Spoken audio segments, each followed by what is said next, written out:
Hello, welcome to our new video. Up to now, we have been studying clauses, noun, adjective, and adverb clauses. But today, we start a new topic, connectors. What are connectors? Look at this. Often called discourse connectors, they are words and phrases that connect ideas both within sentences and between sentences or larger blocks of text. There are three types of connectors. In other words, two types of conjunctions, and then you have the transitions. This is not something new. This is something that you have studied before. Let us see the first one, coordinating conjunctions. I try hard, but I can never remember new people's names. Okay? As I told you before, coordinating conjunctions is not a new topic. That is something that you have studied before. Today we will remember some important things about this type of conjunctions. The second one is subordinating conjunctions. Look at the example. I can't remember her name, although I can remember her face. Okay? And we will see something else, transitions. This is not something new. You have seen that before with another name. Let us look at the example. I spent a lot on a memory improvement course. However, there you have the transition. It was a waste of money. Okay? This is the general content of today's lesson. Let us continue. Let us begin with coordinating conjunctions. What do? They join two independent clauses. Let us remember, what is an independent clause? A clause, a group of words having a subject and a verb. Independent, then you have a complete meaning, okay? Different from dependent, okay? Dependent clauses do not have complete meaning. Let us look at the sentence that we have here. Okay, it says that coordinating conjunctions join two independent clauses. Let us see this. I often forget things. That is one idea, one independent clause. Look at the other one. I write everything down. Okay, as you can see, we have two independent complete thoughts. Look at this. I heard what you said. What did you mean?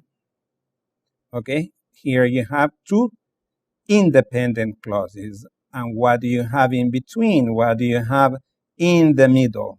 You have a coordinating conjunctions. And the position? Between clauses. Okay? Between clauses. So, one characteristic of a coordinating conjunction is that you have it in the middle. Okay? Between the two clauses. And what do you have before the coordinating conjunction? You have a comma. Okay? Now, let us continue. Subordinating conjunctions. Well, they're a little bit different. What do? They connect ideas between sentences. They come at the beginning of a subordinate or dependent clause. Okay? If the subordinate clause comes at the beginning, it is followed by a comma. That is something that you know. If the subordinate clause follows the independent clause, in other words, it is at the end, it is not usually preceded by a comma unless the clause sets up a contrast. Okay? But the common thing to see is this. Because I often forget things, comma, I write everything down. I write everything down because I often forget things. Difference? The dependent clause is at the beginning. The dependent clause is at the end. When it is at the beginning, we have a comma separating the two clauses. If the dependent clause is at the end, there is no comma. How do you know? How can you identify the beginning of the dependent clause? Well, here you have the subordinating conjunction. But we have something else, and you know it. It is transitions. What do? They connect ideas between sentences or larger sections of text.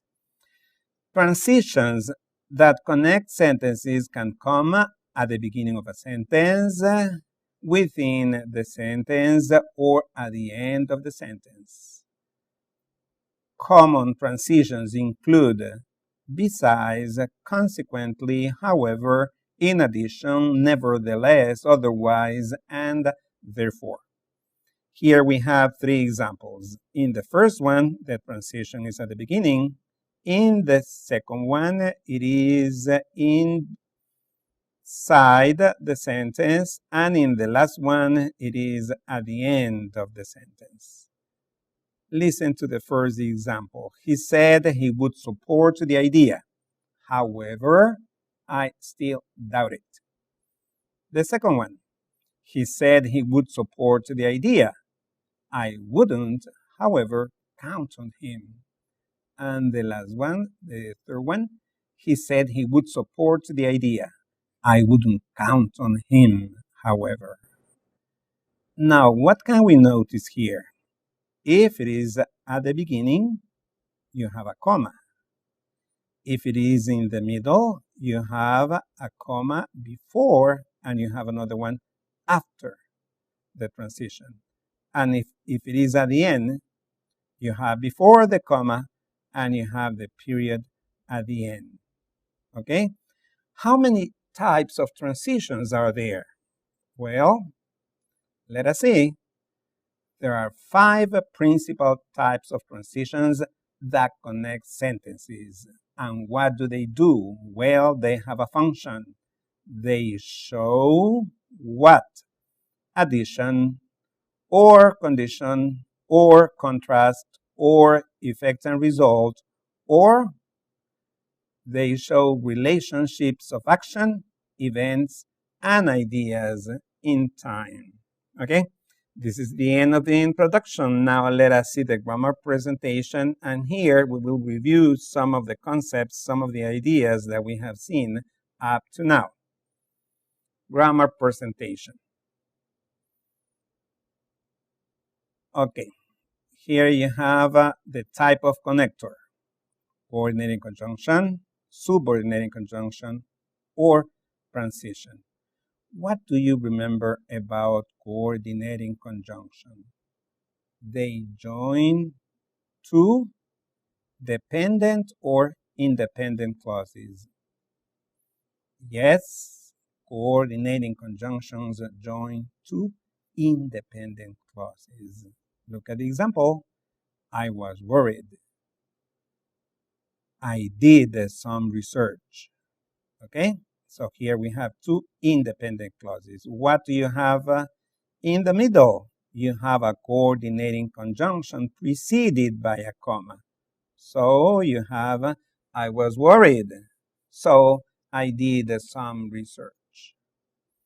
Now, subordinating conjunction. Okay?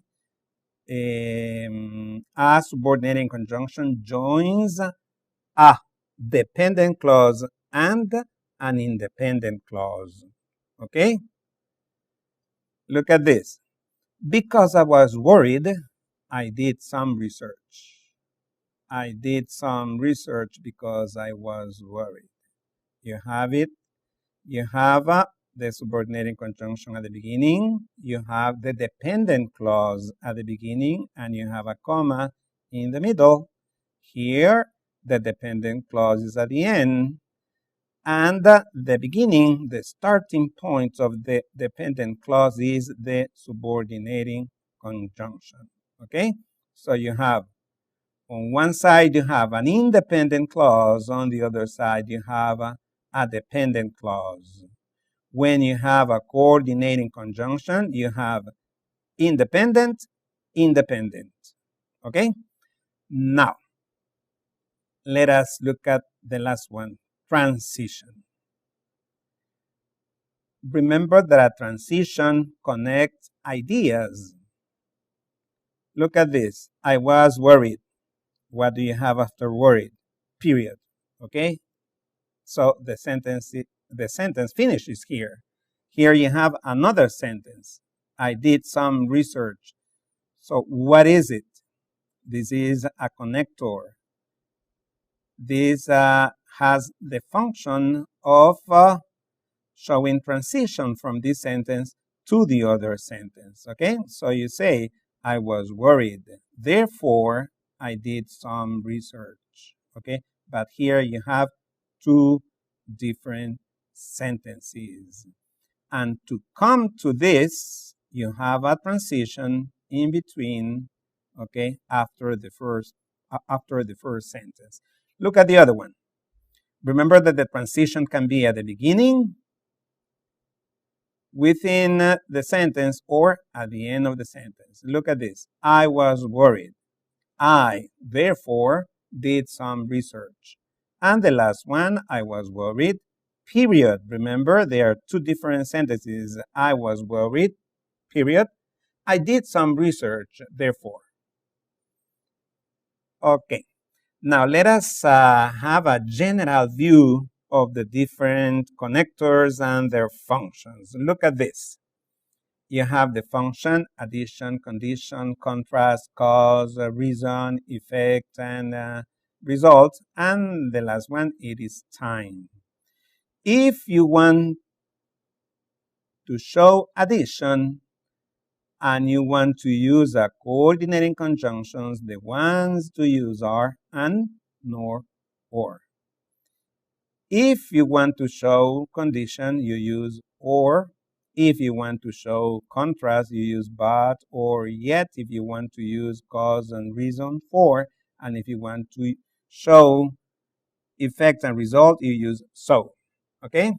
Here you have subordinating conjunctions. For addition, we don't have any.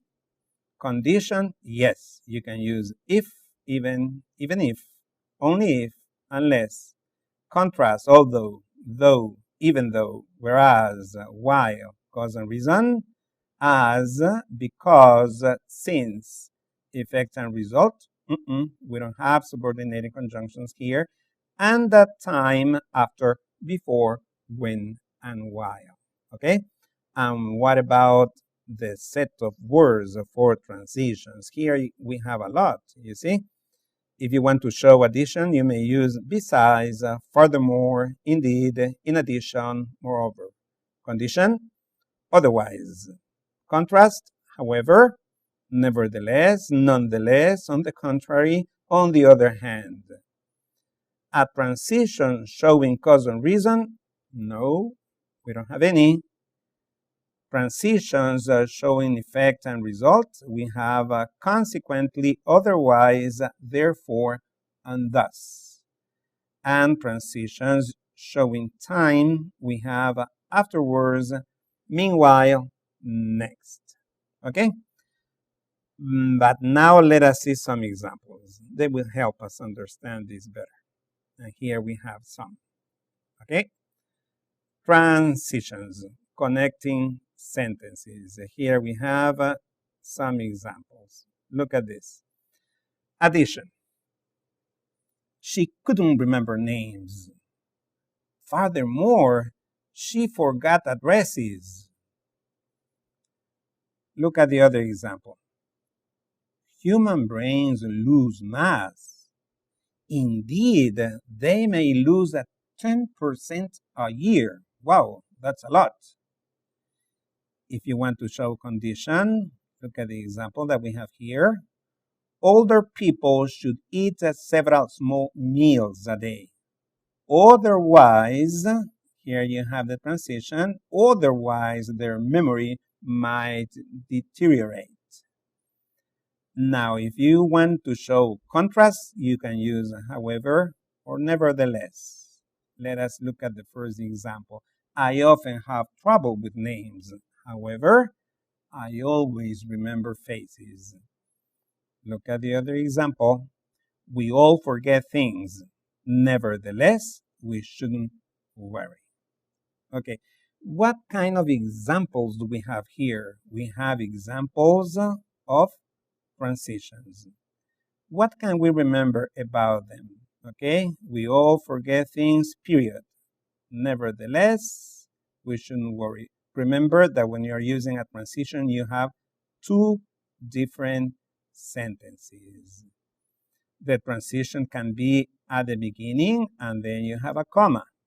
Okay? Another characteristic is that the transition can be within the sentence or at the end of the sentence. Okay?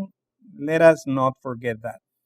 Now let us see the other functions, effects and result.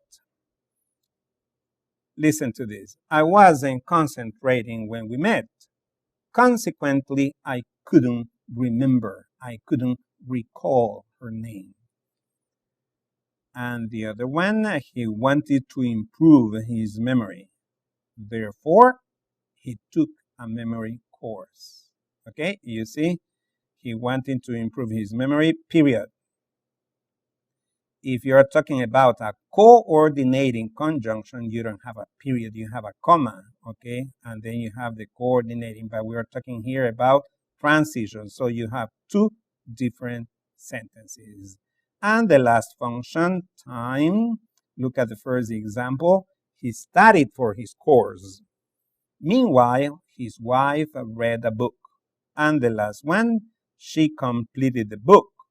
Next, comma, she bought a memory video. Okay?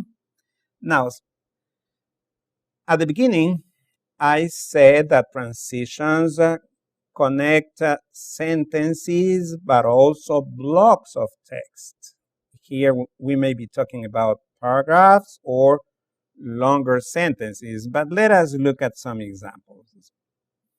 Transitions, connecting blocks of text.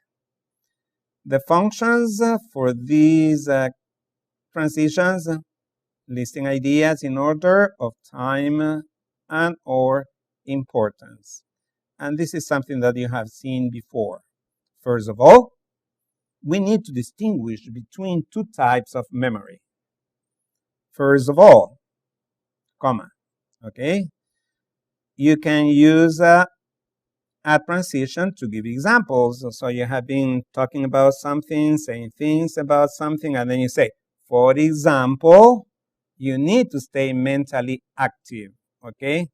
This is a transition from what you said previously. That can be a whole paragraph, and then you start a new sentence, and then this phrase gives the transition to the new idea, okay?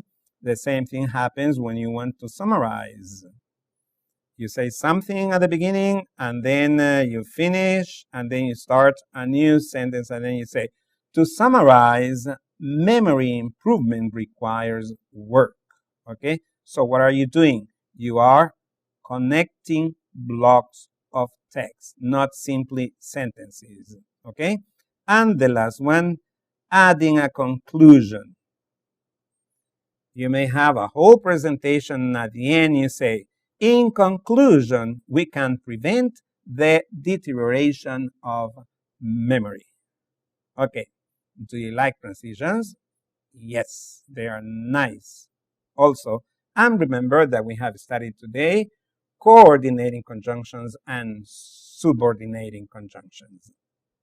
We have come to the end of our lesson. In the near future, we will be studying two very important topics, and they have to do with conditionals. But that would be all for today. Bye. Hasta luego. See you later.